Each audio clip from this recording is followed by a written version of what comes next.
We're going to talk with Luke Ellis from the Man Group. It's a fascinating time for hedge funds, obviously. Great to be with you. And you wrote a piece recently about the hedge fund industry regaining confidence. There hasn't been a lot of confidence there. Have we seen the bottom there? Look, I think we've had a period where active management generally and hedge funds particularly have found life very difficult. They've found it difficult because yes, there's increased competition. Every day there's a gradually more competition and you have to get better at what you do. But we've also had an unprecedented environment where the central banks all agreed on exactly what to do. They all did the same thing.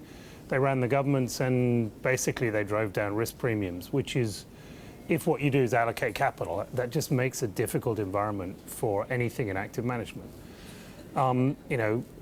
Whatever you think of the policies, it looks pretty clear that last year's political moves started to start the breakdown of that global consensus, and that creates a good opportunity for making returns.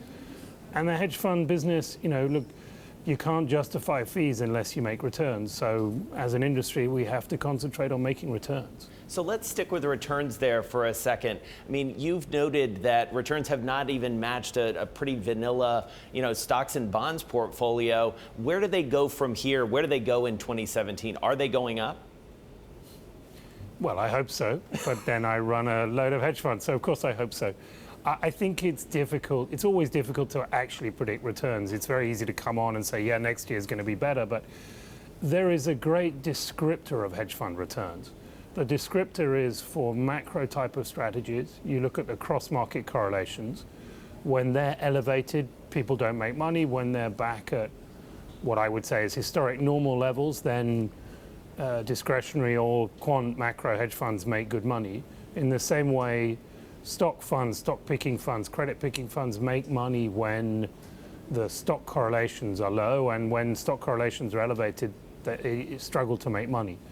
Looking today, those correlations have all dropped down to more normal historical levels since the Trump election, and it's been a good period of hedge fund returns. If you can tell me where those correlations are going to be the rest of the year, I'll tell you what returns are going to be. Sadly, I've spent a lot of money with our research team trying to come up with ways of predicting correlations, and I don't really think you can. You can describe them, you can describe why it might be good, but prediction is always hard. All of those factors that you've described, Luke, have led some hedge funds to just go out of business, and there are predictions that you'll see more go out of business. Boston Consulting Group said we could see as many as 30% of the industry essentially go away by 2030, I believe, or 2020, in fact. What's your prediction there? Are we going to see more hedge funds go out of business here? I think the interesting thing there was also a separate research report from one of the other consulting groups saying that hedge fund assets will be $5 trillion in 10 years' time. Pays your money, takes your choice. I think the reality is there are 10,000 hedge funds or some number like that today. The number of hedge funds has been relatively static, and you get something between 1,000 and 2,000 shut down every year and 1,000 or 2,000 start up every year. I don't think we need more hedge funds. There are more than enough with 10,000. And I think the sort of Darwinian nature of the fact that if you don't generate decent performance and you don't look after your clients, you go out of business is a pretty healthy element of the hedge fund business. So, by 2030, do I think that 30% of today's hedge funds will have shut down? Geez, I think it will be much higher than 30% of today's hedge funds will shut down by 2030. We at Man Group have got, so AHL's just about to hit its 30th anniversary this year. Other brand names are all actually 20 years plus old. And you look at the number of hedge funds that were around 20 years ago that are around today, it's a tiny number. So, yeah, lots will shut down, but that doesn't mean it's bad for the industry. And what about fees? You note in your piece that the average fee has gone from 2% management, 19% carried down to 1 in 17. 2 in 20 is obviously the sort of venerated benchmark here. How are fees going to trend from here on out? I think what's really important is the fees should be related to the amount of risk you take and the quality of the returns you generate with that risk.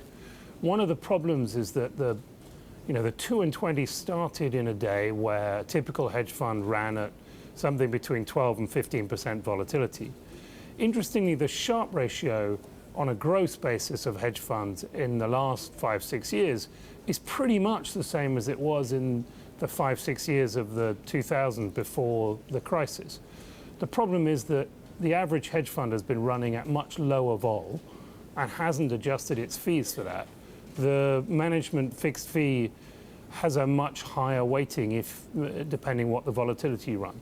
So I think it's important that hedge fund fees generally adjust to the risk in a particular hedge fund and the quality of returns. So if you run a fund with high quality returns, a decent Sharpe ratio, and with decent vol, you can charge 2 and 20, and it's a perfectly reasonable percentage of the value you add. But you can't charge 50, 60, 70% of the value added in fees. It's just not a sustainable thing. So if you run a fund at 4 or 5 vol, then it's really not ending up at a 2 and 20 type of return. That sounds like the average fee is going down to me. I don't know. I mean, I think it's, you have to look at it on units of risk. That's what we need to employ people to do. So, you know, some of our clients ask for lower risk funds and they get them with lower fees. Yeah. Some of them honestly ask for higher risk funds. We've had more people in the last year ask us to run funds at 30 vol and they get higher looking fees for that. So, you know, really what's important is the fees adjust to what's actually being done. Mm-hmm. Do I think that the average hedge fund out of those 10,000 can justify 2% management fee? God, no, not at all.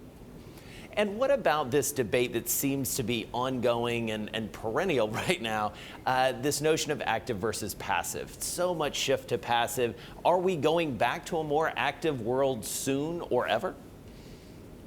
So I think the first starting point is you have to look at how incredibly unusual the returns to a simple 50-50, 60-40 portfolio have been over the last 5-6 years. The Sharpe ratio of that over the last 5-6 years has been about 1.3. Passive index investing is not supposed to have a Sharpe ratio of 1.3. And if you look at that, that's something like the first percentile of quality of returns that you've ever had from a passive portfolio. So it's been a perfect environment for passive. And if it's a perfect environment for passive, it's a difficult environment for active.